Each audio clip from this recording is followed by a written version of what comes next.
So here we go, 2016, a big year for me. I just graduated college, just turned 30, and part of my graduation is, of course, gifts. And to my complete surprise, one of those gifts was an Oculus Rift CV1, one of, if not the first VR headset to hit the consumer market in a meaningful context. I spent a lot of time with this headset, and while it was certainly an improvement over the DK2, certain aspects like text legibility and screen door effect were aspects always floating in the back of my mind that I knew could be improved. Couple that in with the somewhat annoying task of having to pull out, plug in, and set up the headset and tracking station, both singular. The kit I got only came with one tracking camera and no motion controllers. Adding to that the somewhat lackluster game selection at the time, soon after, the novelty of the headset wore off unfortunately. Also still kinda salty that my $100 introductory credit expired before there was something worth buying. Thanks, Oculus. So when I caught wind of the Oculus Quest 2, I was certainly skeptical. I had been sold on the idea of waiting for VR to reach 4K resolution per eye at 90 Hz or above, and while that certainly would eliminate any kind of screen door effect and keep things smooth enough to prevent most motion sickness, is the Quest 2 an approachable destination or a lost cause? Is it finally time to upgrade from my OG CV1 to the Quest 2? Well, let's find out in my review of the Oculus Quest 2. Hey everyone, welcome to the keynote. I'm your host, the guy with the mic, Jamal. Alright? I'm very excited about this review and we've got a lot to cover. So let's quickly jump into this by first looking at the Quest 2 predecessor, the CV1. The CV1 is Oculus' first consumer-ready headset, and back in 2016, it was a big deal. Sporting two Pentile OLED displays under two non-interchangeable Fresnel lenses, each running at 1080 by 1200 per eye at 90 Hz refresh rate, and with a total of 110 degrees field of view. The CV1 did allow for changing out the facial interface for custom ones to support glasses wearers, and did allow for changing the interpupillary distance, the distance in millimeters between your pupils, also known as the PD, in fine intervals. More on that later. The headset also came with user-interchangeable headphones, an Xbox controller depending on when you bought your Rift, and one or two constellation sensors used for tracking head movements and the touch controllers that launched later, again depending on when you purchased your Rift. It also came with an Oculus remote controller, which was later removed along with the Xbox controller when the touch controllers became available.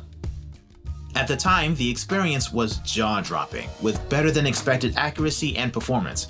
I was sold on this being a monitor replacement and making this the prime way I experienced games from here on. That is, until you started reading into the fine print. Out of the box, not only were you limited to Oculus games, the resolution just wasn't good enough to make fine text readable, oftentimes being a blurred mess. Though minimal, the screen door effect did become distracting after some time as well, though admittedly better than the HTC Vive's panel at the time.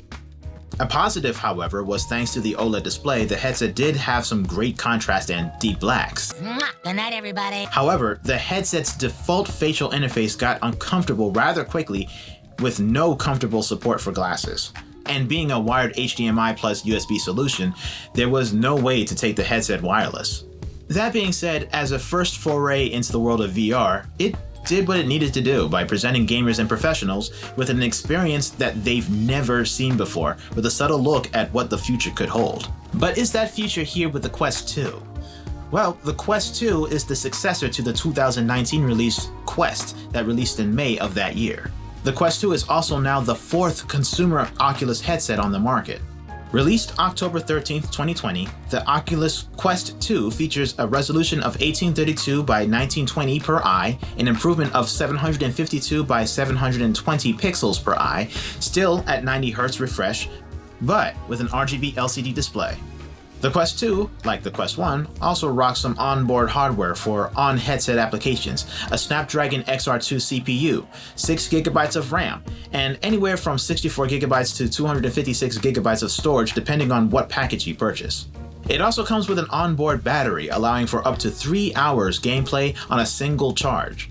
Unfortunately, the field of view is reduced to 90 degrees this time, over the 110 degrees from the Rift, and there is no in-box headphones this time. though sound can be outputted through the headset itself via onboard speakers or through the 3.5mm headphone jack next to the USB-C port on the right side of the headset.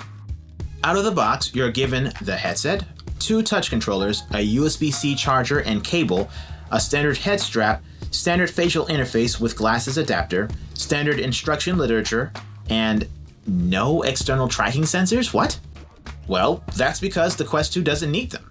4 cameras dot the sides of the headset, allowing for positional head tracking and controller position and movement. The Quest 2 can even track your hands without the touch controllers with just those cameras, though notably a bit janky at the moment. Putting on the headset for the first time felt a lot better with my glasses than the Rift. The default facial interface felt fine, though the default strap left a lot to be desired. It wasn't uncomfortable, but it would often sag while playing. Adjusting the interpupillary distance, we're just going to go with PD from now on, was also changed from a highly granular shift to a 3-setting lock, which is sort of a letdown. However, visually, I was immediately surprised at what I saw. Out of the box, it was like a night and day difference from the CV1, with tons more visual sharpness and fidelity, and virtually no screen door effect at all. Remember, the Quest 2 has 541,440 more pixels per eye to work with versus the Rift. Even with it not being 4K, the Quest 2 is quite solid visually. It's honestly unfortunate that I can't correctly show the visual difference on camera. You honestly just have to see it for yourself. Getting started after a nice, quaint little intro video, you're asked to set up your Guardian system, which was a cool sight, honestly. Seeing the grid laid down, I guess using some kind of AI tech to guess where my physical floor was, and then spraying my boundary to create my virtual fence. Interestingly enough, these Guardian profiles persist even if you leave, set up a new space somewhere else, and come back to the old space. I'm not sure how Oculus does it or how many profiles it can store, but call me impressed. One of the first things you should do is enable 90Hz mode. At the time of this video, 90Hz mode is an experimental feature that is off by default. Doing so makes things a lot smoother. In the home environment, yeah, unfortunately, the 90Hz option doesn't translate over to games just yet. More on this later. This headset is also my first time using touch controllers, and I was pleasantly surprised both how comfortable they were and how they react in game to the slightest of touch and movement. It was pretty cool seeing the in-headset hands clench or fingers move by lightly touching the triggers and joysticks instead of fully squeezing them. You do have to be in a well-lit environment for it to track correctly, though you'll probably be good without a searchlight. Probably. Thanks to the onboard hardware, I was no longer required to be tethered to my PC to enjoy VR, since I could run applications straight from the Android-powered headset, which has its own advantages and caveats. However, the headset is capable of PCVR as well via USB Type-C instead of HDMI like the Rift via USB 3.2 Gen 1 link cable. Using a link cable did feel a bit awkward, however, as unlike the Rift, all the weight for the cable feels like it makes its headset front heavy, since it's plugged into the side instead of feeding out of the top and fed around the side like the Rift, which brings us to the downsides of using the link cable at all. In order to play PCVR titles, by default, you have to use the link cable, which at the moment severely reduces the visual quality. As of this video, Link is in beta, and Oculus says that this will improve eventually. Also, loading PCVR games have you load a separate, I guess, legacy interface that, to my honest opinion, kind of looks dated. Oculus's plan, however, is to eventually merge everything together into the current home interface to make browsing both Quest and PCVR applications easier. Hopefully sooner than later. So after extensively using the Quest 2 on and off, I've discovered a couple good things and also a couple not so good things about it. For starters, and probably the loudest elephant in the room, the black levels are lackluster. I'm just gonna say it. This is thanks to the LED display being utilized instead of an OLED like before. Blacks seem to come off as a bright gray depending on your situation, which, while you will get used to it, it can be a bit bothersome, especially in very dark games. There is sort of a fix to this though. More on that in a second. The Wi-Fi performance can be a little strange sometimes. Like, sometimes when you resume the headset, for whatever reason, you can't connect to a Wi-Fi network. A simple restart will fix this problem, but still strange that it even happens at all. I'm sure a firmware update is in order to fix this, and I'm pretty sure it's an easy problem nonetheless. I'm not sure if it's my glasses or if the headset is not giving a complete seal to prevent light bleed using the default facial interface, or a combination of both, but I do tend to get God rays around white or bright elements. You do tune it out after a while, but only time will tell if these are specifically an issue with using glasses, light bleed, the Fresnel lenses in general, or if adding additional accessories will mitigate this altogether. It was just something I noticed over time. Obviously, the 20 degrees decrease in field of view is a bit of a letdown. I mean, coming from the Rift, which had 110 degrees field of view, and something like the Index having 130 degrees field of view, it sort of does kind of make the experience feel a little bit more goggle-like. However, it's not really immersion breaking. Like, once you really start getting into the game and start concentrating on what you're doing, you barely even notice it. It's just something that I wish that Oculus would have just retained and increased over time instead of decreasing it. Obviously, this decrease in field of view becomes a little bit more noticeable depending on your PD distance and the distance between your eye from the lens. However, colors and overall screen brightness remain stellar with no noticeable tearing even when moving the headset constantly. The default facial interface is plenty comfortable. I've used the headset from full battery to empty without a break, and not once did I feel the facial interface was getting incredibly uncomfortable.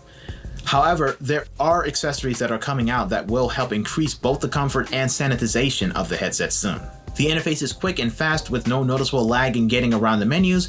The headset tracking for both the head and controllers remains surprisingly snappy and accurate with no jumps in position by mistake, and when working correctly, Wi-Fi performance can deliver some impressive feats, such as my #1 favorite feature about this headset: full PCVR gaming wirelessly. After you've experienced any PCVR game from Half-Life Alyx to Beat Saber, Moss, No Man's Sky, and Zone of the Enders wireless, you will not want to go back wired.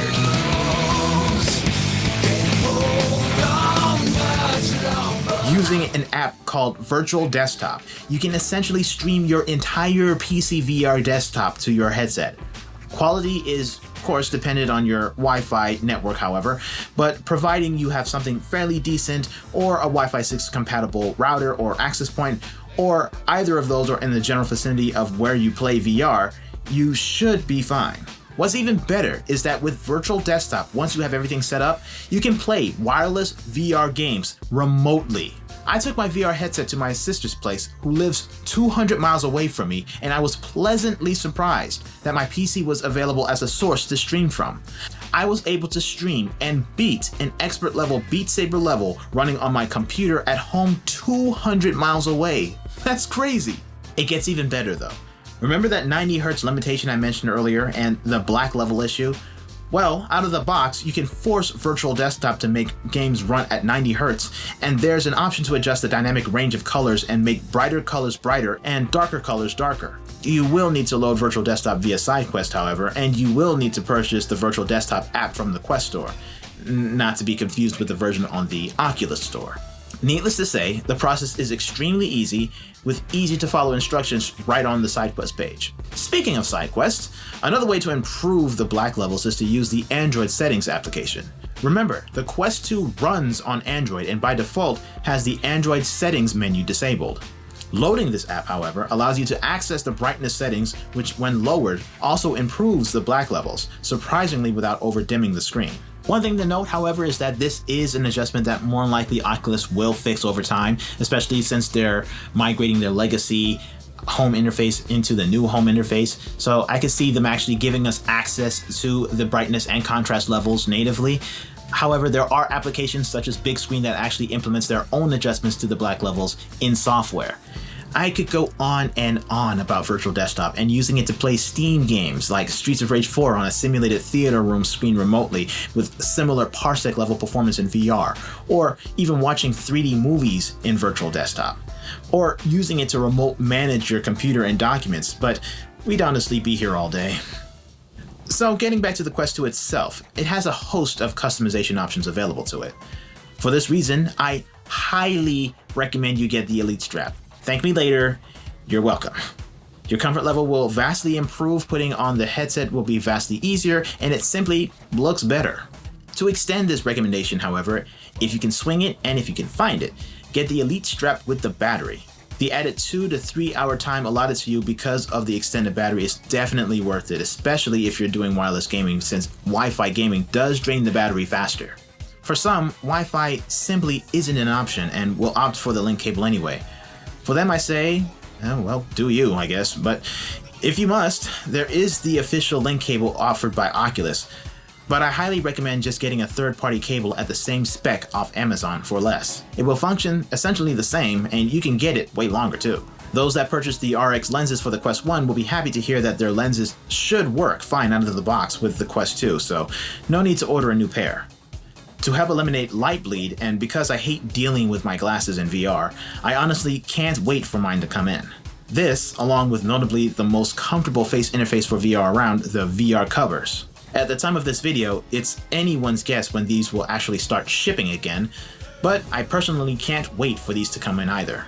As you can see, there's a lot of customization options for the Quest. With certain adapters, you can even use Valve Index peripherals with it.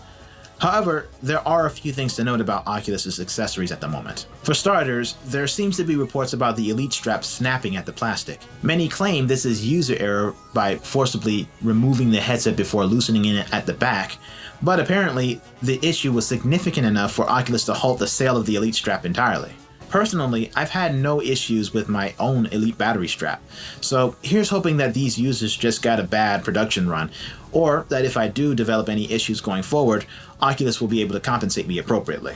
So with all that said, what's this bad boy gonna cost? For the 64GB package, the Quest 2 can be found for $299, a $300 difference from the initial price of my CV1, which remember, didn't even come with touch controllers. The 256GB package, however, can be found for $399. So the question then becomes, well, which one do I get? Obviously, you can't go wrong with more storage space.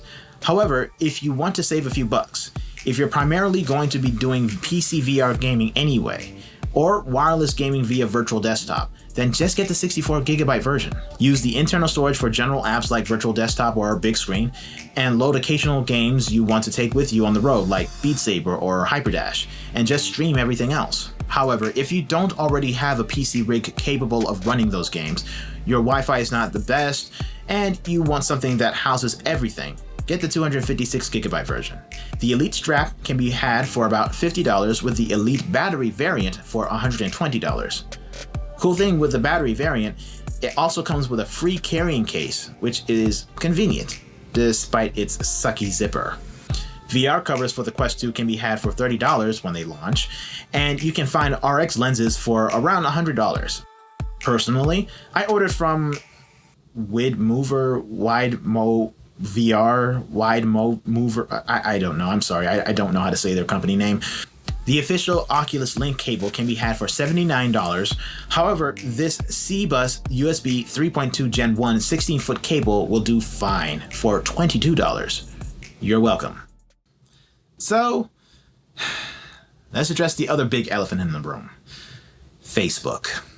Yes, unfortunately, buying a Quest 2 does mean that in order to use it at all, you have to create a Facebook account since Oculus is no longer handling user management directly. You also have to use your real name and information, maintain a sort of active status, and all your purchases are tied to your Facebook account, meaning that if you delete your Facebook account later, you also delete all your game purchases. This is probably the biggest downside of the Quest at all, and you should certainly give pause to the Quest 2 if you have many reservations about Facebook, which a lot of people do.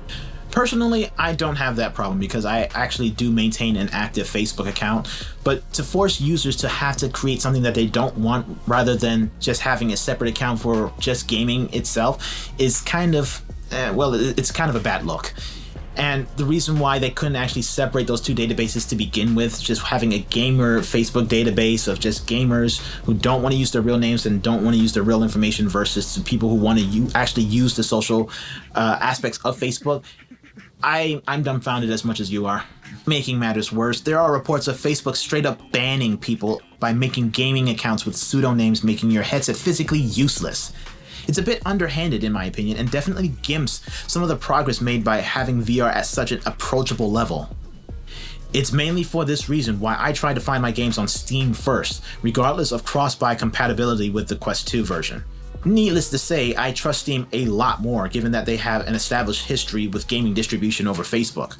Unfortunately, this does nothing if you don't primarily PCVR like I do. So in conclusion, is it finally time to ditch your OG CV1 for the Quest 2? In my honest opinion, most certainly. I mean, with the added resolution, the wireless capabilities, the problem-free setup, and the retained 90Hz display, these are all reasons to definitely switch, despite the gimping of Facebook, and please to God, I hope they don't do any more damage than they already have and that there are some improvements on the horizon. But there is something to be asked though.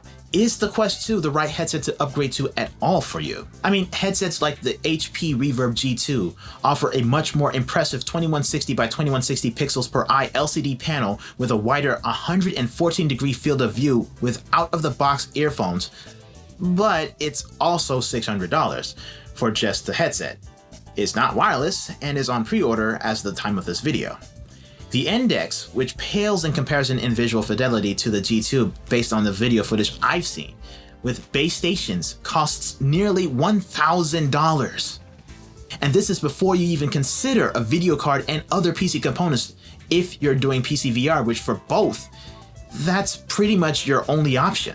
What the Quest 2 has done has made VR much more approachable for the general masses at a price point where I believe VR adoption should be, scaling up to one's own customization options. It's given us generalized VR experiences with the option of doing VR high-end for less. Yes, there are better headsets with better visuals, better black levels, and thankfully without Facebook-heavy integration, and if you can stomach the cost, have the space, really don't care about wireless, and want the absolute best that VR has to offer, well, you probably are also buying an omnidirectional treadmill and a 3090 to go in your high-end system, Mr. Money Ducks. Yes, I would like an all-expense-paid ticket to your private island now. For everyone else, however, the Quest 2 is definitely worth it, especially if you don't have a PC to run VR. And realize, now that the G2 is in the wild, can you imagine what the Quest 3 is going to be like? Let's all just hope that Facebook doesn't require a blood sample in order to log in next time. All in all, despite some of the subtle visual issues and the Facebook integration, I give the headset itself a 9.5 out of 10. Iterative improvements could be focused on screen type, resolution improvements per eye, perhaps a proprietary low latency wireless solution instead of relying on Wi-Fi, though not entirely necessary as Wi-Fi 6 becomes adopted in more people's homes. Increased secondary backup battery size, not in the headset though, because that will make things heavier. Higher quality control on the Elite bands, and hopefully an option for full body sensing in the future. Buying the Quest 2 made me realize why I love VR all over again. I mean, now that the market has matured, I find myself getting lost in newer VR experiences, more so than I did with the CV1. I've watched movies on it, I've played my normal games on it, far away from home, and heck, even the older VR experiences are a lot better on this panel because things are just a lot cleaner. It's exciting to see how far VR has come in 4 short years. Here's hoping the next 4 years and the Quest 3 will be just as, if not even more so, epic. And that about does it for our review of the Oculus Quest 2. I hope this was helpful, especially since Black Friday is among us. You know what to do, and also you know what you can do is be a good friend to that like and that bell button down below. That actually really helps me out and it makes me see that you actually like this content and where things are actually going. I still have things planned for, you know, the whole intro and all the other crap that's supposedly on these tech channel thingies, but let me know how things are going so far, if you guys like this, how I'm delivering it right now, or any other changes that you think could actually benefit this channel going forward. Big shout out to Max Tech Toy Box for supporting the channel and using some of my music, which I also go by another name by KJ HD, which I do a lot of video game remixes and original music on another channel, which is also in the description below. Should totally check that out. And you should definitely also check Mac out, because he also does tech reviews on a couple doodads and knickknacks and everything like that that I can't personally get my hands on, but he can. But you know, whatever, awesome. And with that, we need a way to end these now. Don't know how though.